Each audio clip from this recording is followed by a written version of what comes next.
क्या कारण मानते हैं आप? कहाँ पे सरकार को दिक्कतें आ रही है कि इन डेली वेजेस को, इन HPOs को, इन VDC को जो है वो परमानेंट नहीं किया जा रहा है?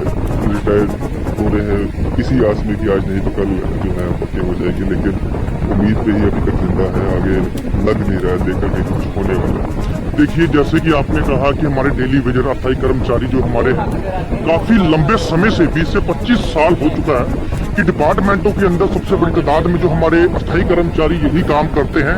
47 डिपार्टमेंट है जम्मू कश्मीर के अंदर, जो कि हर डिपार्टमेंट में मतलब डेली वेजर कैजुअल लेबर काम कर रहे हैं, लेकिन उनकी हालात आज इतनी बुरी है।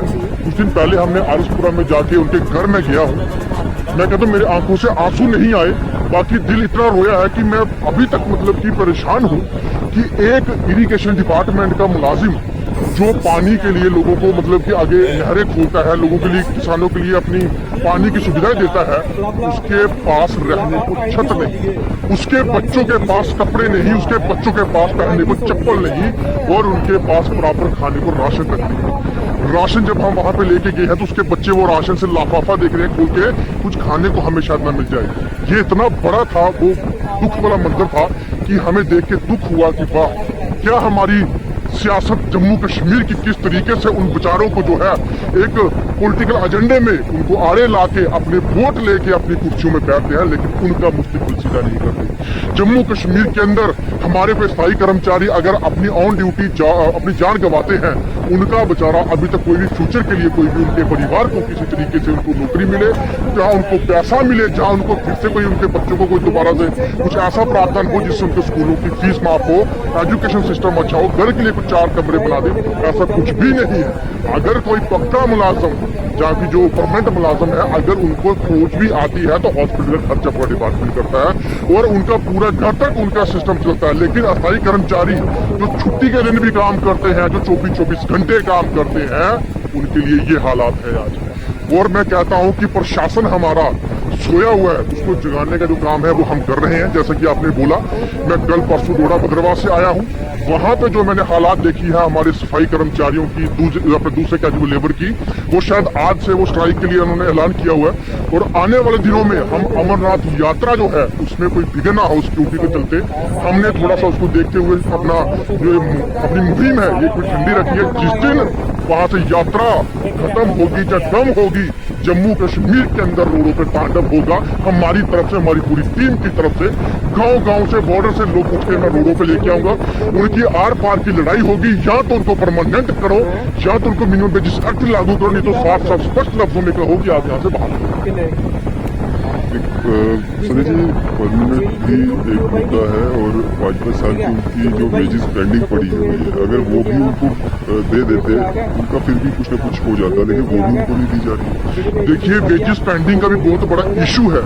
अगर फाइनेंस डिपार्टमेंट या सेंटर की जो हमारी सरकारें हैं जम्मू कश्मीर के अंदर करोड़ों रुपए अगर भेज रही है, तो वो पैसा जा कहाँ रहा है? अगर आप काम लेने में किसी को एक दिन भी अगर छुट्टी होती है तो उस पर सीधा उसका क्रॉस मारते हो, उसको एब्सेंट डालते हो। तो लेकिन अगर वो प्रॉपर ड्यूटी देने के बाद भी 5-5, 7-7 साल की पेंडिंग वेजी जो है वो अगर आप उनको नहीं देंगे, तो क्या वो आपके लिए आसान थोड़े कर रहा है? वो आपके लिए कोई आपके किचनों में जाके, स्टेट डिपार्टमेंट में जाके पानी के लिए, बिजली के लिए, आपके घरों के लिए, रोडों के लिए, पार्कों के लिए हर जगह काम वो कर रहा है। वो क्या आपका नौकर थोड़ा है? आपने ना तो उनको पैसे देने हैं, डिपार्टमेंट ने पक्का भी नहीं करना, और प्रशासन ने ऐसी एक मतलब कि अपनी पट्टी बांध के आंखों में रखी है कि उनका काम नहीं दिखता, सिर्फ उनको ये दिखता है कि इसकी छुट्टी कब होगी उसको क्रॉस मारेंगे, लेकिन उसका जो मेहनत आना है वो उनको अभी तक नहीं मिला।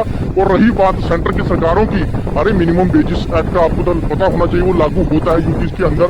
यूटी के अंदर आपने ऐसे ऐसे एक्ट अमेंडमेंट कर दिए कि जो जम्मू कश्मीर के अंदर जो नहीं हो सकता था आपने वो भी करवा दिया, लेकिन एक मिनिमम वेजेस एक्ट की गुहार थी वो आप तक नहीं करवा पा रहे। और अमित शाह जी जम्मू में आते हैं और रैली में संबोधित करते हैं, मिनिमम वेजेस एक्ट लागू कर दिया। अरे भाई, मिनिमम वेजेस अगर एक्ट लागू किया है, क्या किसी पठानकोट के ट्रेन के डब्बे में बंद पड़ा है अभी तक जो यहाँ पे ट्रेन से यहाँ जम्मू नहीं पहुंची? ये चीज जो है आपकी जो है बहुत बड़ी चूक है जम्मू कश्मीर के अंदर।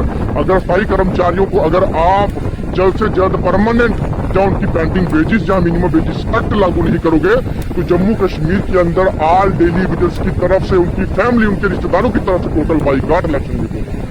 यही थी हमारे डेली विजर, वीडीसी मेंबर्स और एसपीओज भाइयों के रिगार्डिंग अपडेट। अगर वीडियो अच्छी लगी हो तो वीडियो को एक लाइक और वीडियो के साथ साथ चैनल को भी सब्सक्राइब ज़रूर से करिए, ताकि जो भी आपका यहाँ पर मसला, जिस टाइम आपका मसला यहाँ पर हल होता है तो सबसे पहले जो आपको इसी यूट्यूब चैनल पर सबसे पहले आपको यहाँ पर अपडेट जो है मिल जाएगी। तो चैनल के साथ आप जुड़े रहें, चैनल को सब्सक्राइब ज़रूर से करें। सो है गाइस, उम्मीद करता हूँ आप सबने पूरी वीडियो देखी होगी, ठीक है, और आपको अच्छे से समझ आ गई होगी आज की जो अपडेट डाली है तुम्हारे भाई ने, ठीक है।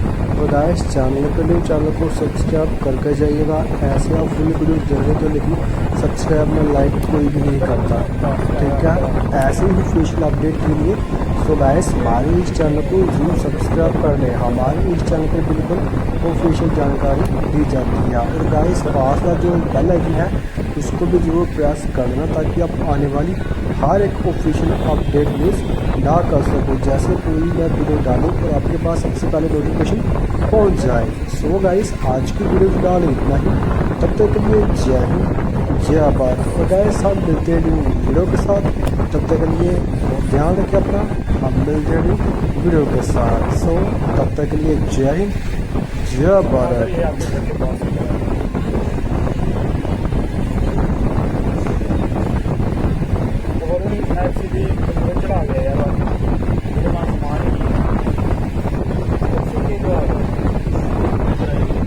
जम्मू प्रोविंस के अंदर भाजपा का गढ़ बन चुका था 2014 में, और उसमें बहुत बड़ा एक फैक्टर था डेली वेजर का परिवार, क्योंकि डेली वेजरों को सबने धोखा दिया था और भारतीय जनता पार्टी पे डेली वेजर ने बहुत उम्मीदों के साथ भाजपा को सपोर्ट। इसलिए बहुत सारे साथी हमारे कहते थे बिजली वालों का ऑर्डर हो गया, पीएचई वालों का ऑर्डर नहीं हुआ, पीएचई वाले लीडर कमजोर हैं, फलान है, ढिमकान है। लेकिन आज मैं उनको भी बताना चाहता हूँ, 2 दिन पहले अभी बिजली वालों की कॉन्फ्रेंस आई है और हमें अफसोस होता है कि हमारे एलजी मनोज सिन्हा जी खुद उन्होंने एक अनाउंसमेंट की थी कि मैंने 12,000 पोस्टें पीडीडी वालों को दे दी हैं।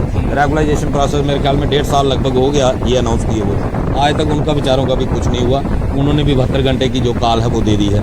तो ये दर्शाता है कि जम्मू को सिर्फ झूठ के बलबूते पे चलाया जा रहा है। केंद्र वाले आते हैं, हमारे गृह मंत्री जम्मू आते हैं, वो कहते हैं हमने मिनिमम वेज एक्ट दे दिया, और यहाँ पे हम पिछले 1 साल से मिनिमम वेजेस की डिमांड कर रहे हैं, धरना प्रदर्शन कर रहे हैं कि हमें मिनिमम वेज एक्ट लागू कर दो। लेकिन गृह मंत्री देश के झूठ बोल के चले जाते हैं। प्रधानमंत्री पार्लियामेंट के अंदर कहते हैं एक अकेला मोदी सब पे बारी।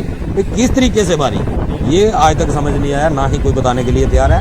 और मन की बात सिर्फ लोगों के ऊपर थोपी जाती है। होना ये चाहिए कि लोगों के, जनता के मन की बात सुने, जनता के मुद्दे क्या हैं उनके ऊपर ध्यान दें। लेकिन इन्हें सिर्फ हर चीज़ को प्राइवेट करना है, उस तरफ ध्यान है। बिजनेसमैन घरानों को किस तरीके से फ़ायदा पहुंचाया जाए, जिन लोगों ने इलेक्शन के समय इनको चंदा दिया है या आने वाले इलेक्शन में चंदा देने वाले हैं। लेकिन इस बार चंदे के बलबूते पे ही भारतीय जनता पार्टी जीतने की कोशिश करेगी। वोटर तो उनके हाथ से निकल चुका है। गरीब जनता इस बार भाजपा के साथ नहीं, आप ये कहना चाहते हैं? बिल्कुल मैम, ये तो हम तो कहते हैं कि जल्द से जल्द असेंबली चुनाव करवाएं, इनकी भी उनको खुद पता चल जाएगा कि हमने क्या खोया है जम्मू कश्मीर के अंदर। क्योंकि जम्मू कश्मीर में, जम्मू प्रोविंस के अंदर भाजपा का गढ़ बन चुका था 2014 में, और उसमें बहुत बड़ा एक फैक्टर था डेली वेजर का परिवार, क्योंकि डेली वेजरों को सबने धोखा दिया था और भारतीय जनता पार्टी पे डेली वेजर ने बहुत उम्मीदों के साथ भाजपा को सपोर्ट किया था, समर्थन दिया था। लेकिन हमें अफसोस के साथ कहना पड़ता है कि भारतीय जनता पार्टी ने उन पिछली सरकारों से ज़्यादा डेली वेजर का शोषण इस भाजपा ने किया। 17 महीने की हमारी पेंडिंग वेजेस जो है इसी भारतीय जनता पार्टी के समय के रहती है पेंडिंग, 2015 मई से लेकर के 2022 मार्च तक, और ये सारा का सारा पीरियड जो है वो भारतीय जनता पार्टी का रहा है। यानी प्रधानमंत्री के 9 साल को हाँ या ना, या 2024 में वही चेहरा रिपीट चाहिए, हाँ या ना? मैम बिल्कुल नहीं, उससे पहले डेली वेजर के मसलों का हल होगा, तभी इनको रिपोर्ट चेहरे मिल सकते हैं। तो चुनावों के समय डेली वेजर्स के लिए रणनीति भी तैयार करती है भाजपा कि किस तरह से इनको लुभावने वादों में फंसाया जाए। और उसके बाद डीडीसी के चुनाव हमने देखे, काफी बड़ी संख्या में आप लोगों ने वोट किए थे, लेकिन उसके बाद का नतीजा? मैम डीडीसी में भी जब ये फंस चुके थे, जब हमने यहीं पे हमारा धरना प्रदर्शन चल रहा था, तो हमने जब यहाँ से इसी ग्राउंड से अनाउंस किया कि हम भारतीय जनता पार्टी का बहिष्कार करेंगे, तो भारतीय जनता पार्टी को लगा कि अब हमारा सत्यानाश हो जाएगा, क्योंकि जानते बली बांधती हैं। कि 60,000 परिवार है और लगभग 5-6 लाख वोटों के ऊपर असर होता है। ये इनके नेता दबी जुबान से जब भी आप ऑफ द कैमरा पूछोगे ये बताएंगे कि डेली वेजर के बिना हमारा नैया हमारी पार नहीं हो सकती। इनको लगा तो इन्होंने एलजी साहब को इन्वॉल्व किया, हमारी एलजी साहब के साथ मीटिंग करवाई और वो हमारी पहली मीटिंग थी एलजी मनोज सिन्हा जी के साथ और उन्होंने हमारे साथ वादा किया। तो जम्मू कश्मीर की सबसे बड़ी चेयर एलजी साहब की है और हमें लगा कि आज जम्मू कश्मीर की सबसे बड़ी चेयर ये झूठ तो बोल नहीं सकती, क्योंकि उनका बोलने का बात करने का अंदाज ही इस तरीके का था कि आप मेरे घर पे आए हो, मायूस होकर मत जाना, जो बेस्ट वे आप पॉसिबल होगा वो मैं आपके लिए करूंगा। और जैसे कि हमारे मीडिया में हेडलाइंस भी बनी थी जब वो जम्मू में आए थे कि मनोज सिन्हा जी को पूरे देश में विकास पुरुष के नाम से जाना जाता है। तो हमने भी उनकी बातों का भरोसा किया कि डीडीसी के बाद उन्होंने कहा कि हम फेज मैनर में करेंगे, तो हमने सोचा चलो फेज मैनर में ही करें। हमने सोचा ये अब इतनी बड़ी चेयर बोल रही है और मेंबर पार्लियामेंट वहाँ मौजूद थे, प्रदेश अध्यक्ष भाजपा के रविंदर रैना जी जिनकी केंद्र में सरकार है, जिनके पास सारा खजाने की चाबी है, वो वहाँ मौजूद थे। हमें लगा कि अब तो ये झूठ नहीं बोल सकते, इतने बड़े लोग जो फेस बैठे हुए हैं। तो हमें अफसोस हुआ कि वो भी झूठे साबित हुए। अब इस बार तो ऐसा कोई ये गुमराह करने वाला काम ना तो ये कर सकते हैं, ना ही हम इनके झांसे में आने वाले हैं। तब इन्होंने मैनिफेस्टो में रख दिया कि हमारे डीडीसी मेंबर जीतेंगे, हम सबसे पहले मुद्दा डेली वेजर का रेगुलाइज करेंगे। लेकिन उसके बाद इन्होंने वही काम किया जो पिछले लगातार 2014 से करते आ रहे हैं। तो अब सबसे पहले डेली वेजर की रेगुलाइजेशन होगी, तभी भारतीय जनता पार्टी पे भरोसा होगा। ऐसे अगर कोई कहा तो हम इनके ऊपर रत्ती भर भी भरोसा जो है वो भारतीय जनता पार्टी पे नहीं। इस तरह से व्यवस्था चलाई कि देखिए फिर से लुभावने वादे, आप कह रहे कि हम भरोसा करेंगे ही नहीं रेगुलाइजेशन के बिना, तो अगर ये नहीं तो इनका विकल्प कुछ सोचा है? मैम विकल्प आ जाएगा, कोई ना कोई विकल्प खड़ा हो जाएगा। हाँ, हमारा स्पष्ट कहना है कि जो डेली वेजर की बात करेगा। और आज अगर हम देखें तो एक ही सरकार हमने देखी है जो भारतीय जनता पार्टी को टक्कर भी दे रही है और जिसने मुलाजमों के मुद्दों को हल करने का प्रयास किया और गरीब जनता के लिए कोई काम किया है, वो है केजरीवाल की आम आदमी पार्टी। हमने देखा अकाली दल और भारतीय जनता पार्टी की कोल्यूशन सरकार थी पंजाब के अंदर, जब भी डेली वेजर वहाँ भी थे 30-32 हज़ार के करीब, वो डेली वेजर जब डिमांड करते थे तो इन्होंने एक मुद्दा रखा था कि सुप्रीम कोर्ट की डायरेक्शन है, हम उसका वायलेशन नहीं करते, डेली वेजर को हम रेगुलराइज नहीं कर सकते।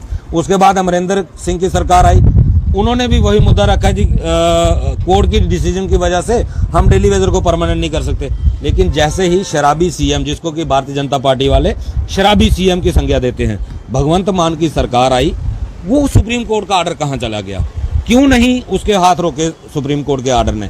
उसने कैसे 19,500 लोगों को इस वक्त तक वो रेगुलराइज कर चुका है और 9,100 लोगों की लिस्टें जो है वो तैयार कर रही है वो सरकार। उन्होंने कैसे रेगुलराइज कर दिया? अगर वो कर सकते हैं तो उन्हीं को मौका मिलेगा। भ्रष्टाचारी सिद्ध कर रहे हैं, मनीष सिसोदिया जेल के अंदर हैं, सत्येंद्र जैन जेल के अंदर हैं, तो वो कैसे आ गए? मैम वो इनके पॉलिटिकल स्टंट हैं। हेमंत बिस्वा शर्मा जो इनके आज चीफ मिनिस्टर हैं आसाम के अंदर, उनके खिलाफ इन्होंने एक बुकलेट जारी किया था कि ये करप्ट हैं, तो आज वो इनके सीएम हैं। अभी एनसीपी के खिलाफ पिछले दिनों मोदी जी कह रहे थे कि 17,000 करोड़ का घोटाला जो है एनसीपी ने किया है। ठीक 48 घंटे के बाद वो भारतीय जनता पार्टी के साथ कोल्यूशन में उप मुख्यमंत्री बन गए अजीत पवार, जो कि 17,000 करोड़ के घोटाले के आरोपी थे। प्रधानमंत्री जी आरोप लगा रहे हैं और दूसरे दिन वो बीजेपी में शामिल हो रहे हैं, उनके साथ सरकार बना रहे हैं। ये सिर्फ इनके पॉलिटिकल ड्रामेबाजी है, कुछ नहीं है। इनको खाता वो नहीं, पॉलिटिशियन खाता वो नहीं जिसको मिलता नहीं तो ये सारे एक ही थैली के चट्टे बटे हैं, खाते सभी हैं, जनता को लूट के खाते हैं, सारे खाते हैं।